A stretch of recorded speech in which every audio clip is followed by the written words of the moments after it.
Hola a todos y todas. Esta es nuestra cuarta sesión del cursillo Infecciones del taller de Salud Natural. Y vamos a ver un tema que es un poco complejo, pero lo vamos a simplificar y vamos a explicar lo mejor que se pueda. Tiene que ver con el sistema inmunológico, algo que nos preocupa muchísimo cuando se habla de una epidemia, de una pandemia o de una plandemia. Los seres vivos tenemos un sistema defensivo, es como nuestro ejército. Ese sistema se llama inmune o sistema inmunológico. Sirve pensar en nuestro organismo como si fuera un territorio, como si fuera un país. Y cada célula es un habitante de ese país. Cada célula vive y hace, digamos, sus funciones. Piensen como que cada célula fuera una personita dentro de su cuerpo. Y ese territorio tiene sus límites. Cuando uno identifica quién es, quién soy yo, eso se llama identidad. Y mi ejército, es decir, mi sistema inmunológico, va a funcionar mejor si yo tengo claro quién soy. Entonces, bueno, eso es un tema que lo vamos a ver después cuando hablemos de la parte como más psicológica, pero en este momento lo que vamos a ver es que nuestro sistema inmune, o sea, nuestro ejército, tiene dos categorías. Una es el sistema innato o inespecífico y otro es el sistema adaptativo o específico. Cuando nos dicen que frente a un virus no tenemos defensas o que no nos podemos defender porque no lo conocemos, no están diciendo que existe un sistema innato que no necesita conocerlo de antes para identificar como un bicho extraño y defender este territorio, este organismo que es nuestro cuerpo. Entonces vamos a centrarnos un poco en cómo funciona este sistema innato, pensando en que no tenemos recuerdo o memoria, cosa que en terminología inmune se llama anticuerpos.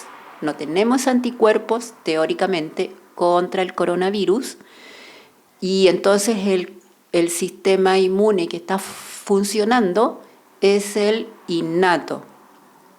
¿Qué características tiene el sistema innato? Tiene una respuesta inespecífica, significa actúa contra cualquier bicho extraño, cualquier noxa, cualquier cosa externa que venga de afuera y que nos haga daño. Es una respuesta inmediata porque no necesita estar buscando información o haciendo grandes cambios en la fisiología. Es un sistema que está mediado por células y sustancias bioquímicas, igual que el otro sistema que es adaptativo y que tiene memoria. Y en este caso no tiene memoria específica, es decir, sí identifica cuáles son las células propias y cuáles son las células extrañas o cuáles son los bichos extraños, porque vimos en la sesión anterior que el virus no es una célula, el virus es una partícula, es mucho más simple que una célula. Bueno, tenemos entonces en este sistema innato barreras que se llaman mecánicas, que son muy conocidas por nosotros, son casi obvias. La piel, las mucosas, y dentro de las barreras mecánicas se consideran dos reacciones, que son la tos, el estornudo, y también podríamos decir la eliminación de orina. Porque todos esos mecanismos limpian, eliminan, expulsan los bichos extraños que estén en esa zona. ¿Qué pasa con la piel? Nuestra piel, cuando está indemne, cuando no tiene heridas, ni tiene tajitos, ni está muy reseca o no está quemada, es una defensa en sí misma, es una defensa mecánica, porque tiene muchas capas, tiene una capa externa que es resistente y entonces para que un bicho penetre al torrente sanguíneo tiene que haber una herida, tiene que estar destruida las distintas capas de la piel. Cuando decíamos que el jabón, que el lavado de manos y que el clorogel no es conveniente usarlo tan frecuentemente, se trata de eso, para que las distintas capas celulares de la piel no se vayan debilitando, dañando y produciendo fisuras o heridas. La tos y los estornudos son el modo en que nuestro organismo expulsa bichos que lleguen a la nasofaringe, nariz y boca. Pero claramente son mecanismos que aumentan el contagio. Si yo porto un virus o una bacteria y estornudo, entonces elimino gotitas de saliva que se llaman gotitas de Flügger, es el nombre del señor que le puso nombre, y esas gotitas las puede aspirar otra persona y entonces se infecta con los bichos que yo eliminé. ¿Qué pasa con las mucosidades? Las mucosidades son secreciones que se producen en las mucosas. La diferencia entre la piel y las mucosas es que la piel es externa y las mucosas es nuestra piel interna, la piel interna de la boca, de la nariz, de los oídos, de los intestinos, de la zona genital, que son partes de nuestra anatomía que están en contacto con el exterior.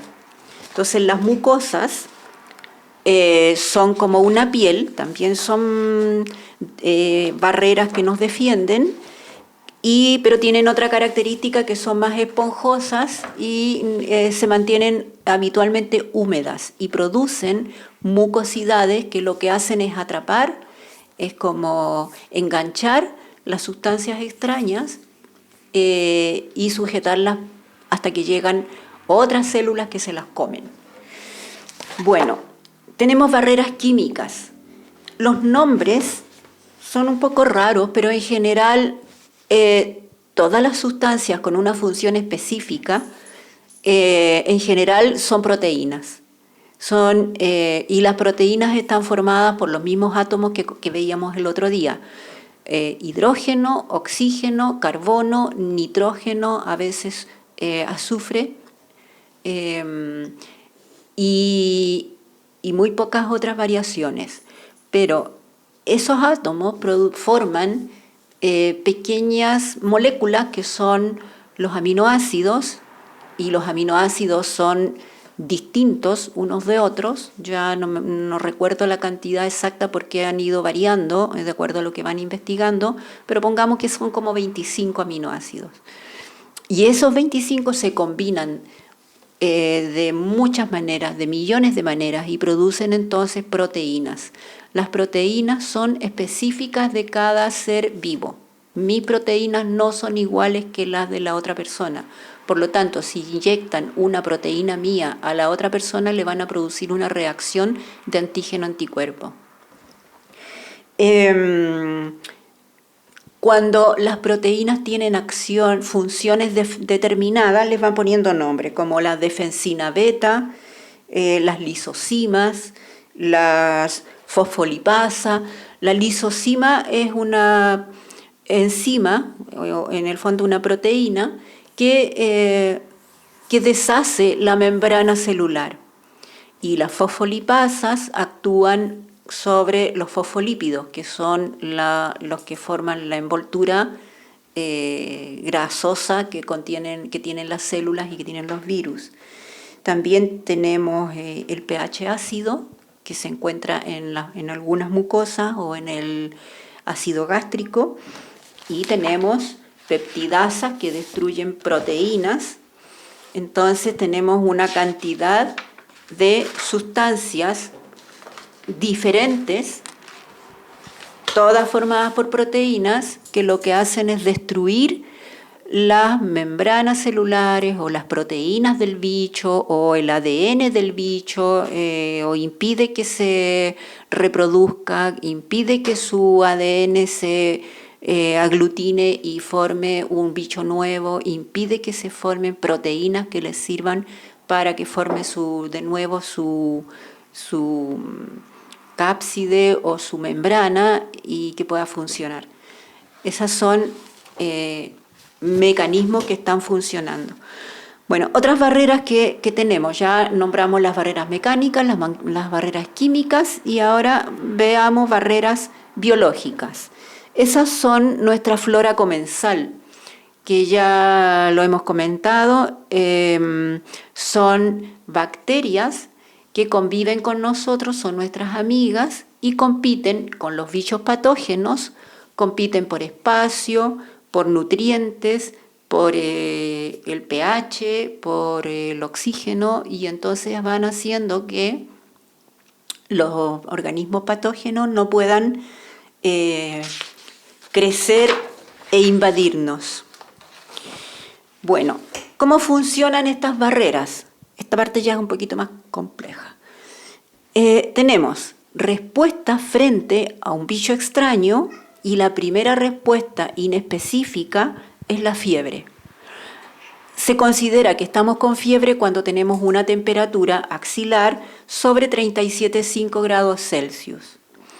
Este aumento de temperatura es una defensa del organismo frente al bicho extraño porque tenemos un concepto de que todos los seres vivos más o menos funcionan, o mejor dicho, los seres vivos que a nosotros nos pueden invadir tienen más o menos los mismos rangos de homeostasis, de equilibrio interno que tenemos nosotros.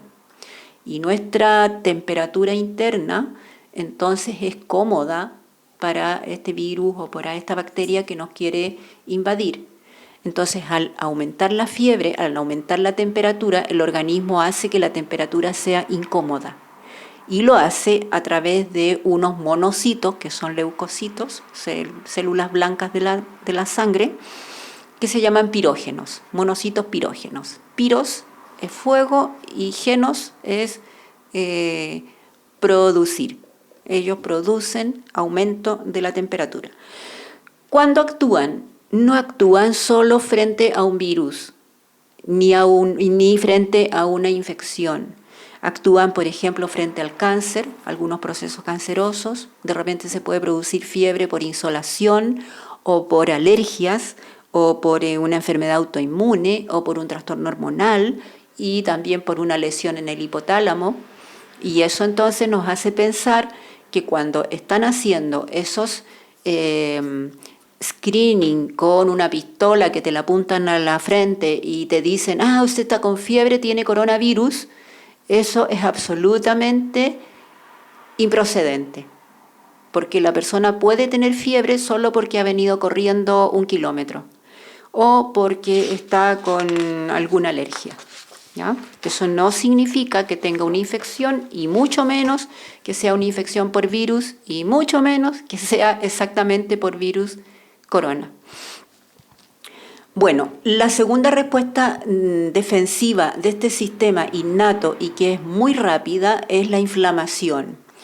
La inflamación la definimos como una respuesta que tiene las características de dolor, calor, rubor, o sea, se pone rojito, hinchazón. Probablemente a cualquiera de ustedes los ha pinchado un zancudo o un mosquito o una abeja. Y entonces recuerdan que donde pincha la abeja se produce un globo rojito que duele. Esa es una inflamación. Es una inflamación externa que la podemos ver que se pone caliente y que es una reacción del organismo frente a la toxina que nos inoculó la abeja o el zancudo. Esa misma reacción se produce en el organismo cuando ingresan bichos extraños y entonces el organismo produce esta inflamación que es una reacción de defensa. ¿Cómo la produce? A través de células que generan prostaglandinas o que generan citocinas. Las sustancias eicosanoides, que son las prostaglandinas, tienen acciones como producir fiebre, dilatación de los vasos sanguíneos, se ponen rojitos, y además atraen leucocitos, porque los leucocitos son los que se comen a los bichos extraños y limpian de sustancias tóxicas el organismo. Las otras sustancias que se producen en las células cuando están en alarma, cuando están pidiendo auxilio, son las citocinas. Y de esas diferenciamos las interleucinas, que son unas citocinas que se comunican con los leucocitos y les avisan que aquí está pasando algo. Tenemos citocinas que son quimiocinas, que lo que hacen es aumentar la quimiotaxis, hacen que el movimiento de estos leucocitos sea más rápido, porque estos leucocitos se mueven y pasan por barreras y imagínense que son sustancias, son células pequeñitas que tienen que atravesar territorios enormes y nuestro organismo es un territorio enorme para una célula que la otra vez veíamos que mide como 7 micrones. Bueno, y también dentro de las citocinas están los interferones, que son sustancias que disminuyen o impiden que se produzca la síntesis proteica de la célula que está con el bicho extraño. Porque también veíamos que el virus entra a una célula y la obliga a producir material proteico, a producir su ARN o su ADN si es un virus de ADN. En el caso del coronavirus es ARN, su material genético, y produce ciertas proteínas que las necesita para funcionar, para tener sus envolturas, etc. Pero los interferones impiden que se produzca esa síntesis proteica. Bueno, y también existen células que producen, o mejor dicho, dentro de las células se pueden producir factores de crecimiento y citotóxicos, que son de nuevo proteínas, que su función es eliminar las sustancias tóxicas y reparar los tejidos. ¿Cuál es el problema? El problema es que si la inflamación inicial continúa, entonces sigue una cascada de respuesta inflamatoria. Cuando nos hablan de la cascada de las citocinas, de lo que nos están hablando es del sistema de complemento. Sistema de complemento que hace que se disparen en las células cerca de 20 tipos de proteínas distintas que van a complementar o van a ayudar en la destrucción de los patógenos. Entonces, esa respuesta es muy intensa, y una de las cosas que se ha visto con el coronavirus es que es la inflamación generalizada en el cuerpo la que produce el problema grave. El problema grave no se produce porque el virus produzca neumonía o produzca coagulación, sino que el virus produce una respuesta inflamatoria en el organismo, y esa respuesta inflamatoria es tan intensa que empieza entonces a dañar los tejidos y se va sumando la acción en todas partes, porque se van rompiendo vasos sanguíneos y van apareciendo entonces fibrinógenos, van apareciendo pequeños coágulos, puede aumentar la temperatura, etc. ¿Cuándo se produce esta reacción del complemento? Cuando las proteínas del complemento, que ya decíamos son 20 tipos distintas de proteínas o más, se activan en contacto con sustancias que trae el virus o que trae la bacteria o que trae la sustancia extraña. Entonces, un poco la idea es intervención precoz, como dice la doctora Barrientos, la intervención tiene que ser precoz. Aparece la fiebre, aparece la tos, aparecen los estornudos, inmediatamente se trata con antiinflamatorio. No estar esperando a que se produzca una inflamación generalizada que puede producir toda una serie de daños en el organismo, sobre todo en personas que son vulnerables por sus patologías previas. Bueno, también nuestro organismo, este sistema innato, tiene barreras celulares. Esas barreras celulares son glóbulos blancos especializados y vamos a nombrar algunos. Por ejemplo, en la sangre tenemos los neutrófilos, que son fagocitos que atrapan la célula, ya sea virus, ya sea bacteria o sea partícula. Los fagocitos lo atrapan, se lo comen, lo destruyen. El 50 a 60% de los glóbulos blancos o leucocitos de nuestra sangre son neutrófilos y son fagocitos. Luego, en los tejidos permanecen otro tipo de glóbulos blancos que son los macrófagos y que producen enzimas como por ejemplo la interleucina 1, que ya nos acordamos que es un comunicador y le va diciendo a otros leucocitos, oye, aquí está pasando algo, vengan, vengan. Son también presentadores de antígenos, son muy copuchentos, o sea, cuando encuentran una proteína extraña al organismo, ellos lo marcan. Y eso hace que entonces vienen las otras células macrófagas y se las comen. Ellos limpian de residuos y de células muertas los tejidos. ¿Qué significa? Que cuando nos dicen que el virus sí puede ser destruido por tal o cual sustancia, pero que quedan restos de ADN o quedan restos de proteína, no nos preocupemos si hay sustancias, hay células especializadas como los macrófagos que limpian nuestros tejidos. Bueno, hay unas células dendríticas que se establecen más o menos, también son fagocitos, también son células que se comen a los bichos malos y que se instalan en la piel, en la nariz, en los pulmones, en el estómago, en el intestino y se llaman células dendríticas. Estas células, si se fijan, están ubicadas como en las entradas del organismo, entradas y salidas. Hay mastocitos que se ubican en el tejido conectivo y las mucosas, y ellos están regulando los procesos anafilácticos o de respuesta inflamatoria inmune. Y también tenemos a los basófilos, los eosinófilos y los neutrófilos, que son también glóbulos blancos y que en general sirven para identificar cuando hay un proceso de parasitismo o una alergia o un asma. Volviendo a la doctora Barrientos, ella dice que le llama la atención que a los pacientes sospechosos de coronavirus no les hagan un hemograma, y eso es algo que debiera ocurrir siempre para poder identificar exactamente qué está pasando con el paciente, porque lo que está pasando podría ser un proceso asmático, un proceso alérgico, podría ser por bacterias, podría ser por virus. Entonces en realidad la atención clínica ha dejado mucho que desear en esta supuesta pandemia. Bueno, para terminar un ejercicio, para terminar un resumen. En resumen, lo que nos han transmitido es: este es un virus desconocido, por lo tanto nuestro organismo no tiene defensas contra él. Eso no es cierto.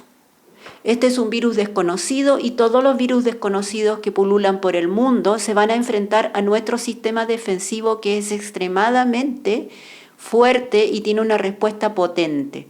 Hemos visto que tiene barreras de todo tipo, tiene barreras mecánicas, químicas, celulares, específicas, con proteínas, con células que se comen a los bichos malos, con otras células que los identifican, con sustancias químicas que se comunican entre sí y que hacen que vaya aumentando la respuesta y que vaya haciendo que este bicho malo finalmente se desespera y muere en defensa propia. Esa es la respuesta innata de nuestro organismo.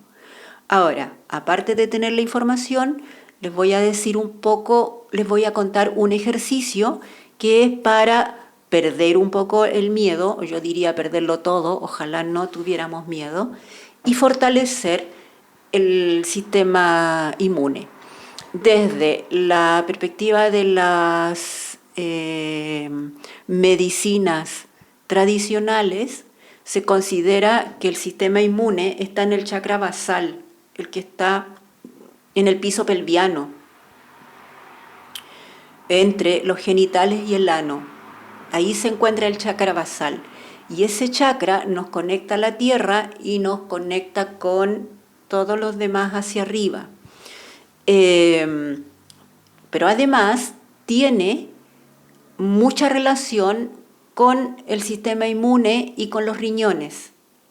Entonces lo que vamos a hacer es un ejercicio que tiene que hacerse respirando. Siempre la respiración nos ayuda para hacer ejercicios de este tipo, imaginando y haciendo que se conecte el corazón, que es nuestro centro de la conciencia, con los riñones. Y lo que entonces tenemos que hacer es tomar aire, guardo el aire, recuerden respiración abdominal, y mi corazón lo veo brillando como un sol, lo conecto con el riñón izquierdo, siempre aguantando la respiración, lo conecto con el riñón derecho y me devuelvo eliminando el aire.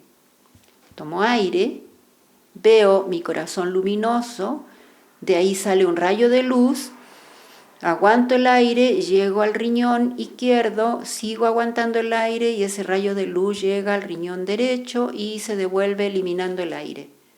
Última vez, para describirlo, porque esto se puede hacer un buen rato, 5 minutos, lo que ustedes quieran.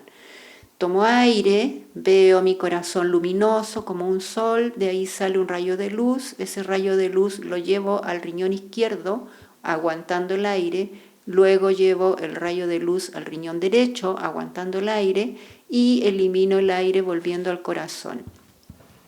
Ese ejercicio, si lo hacen tranquilamente, respirando, con respiración abdominal, imaginando bien el corazón luminoso y el rayo de luz y cómo llega a los riñones y cómo se devuelve, luego de hacerlo unas cuantas veces van a ir sintiendo una tranquilidad y una seguridad porque están equilibrando la parte emocional con la parte racional.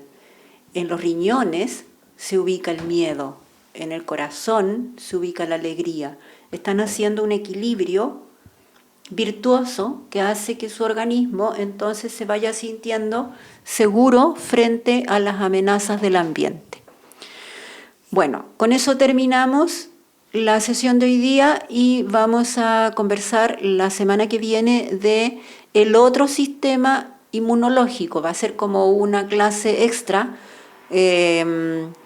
dentro de este proceso que habíamos pensado de 6 sesiones. Voy a agregar una para explicar cómo es el sistema adquirido o adaptativo con los anticuerpos y ahí nos podemos detener un poquito de qué está pasando con las vacunas. Entonces, muchas gracias y nos volvemos a encontrar con la segunda patita del sistema inmunológico. Y eso sería.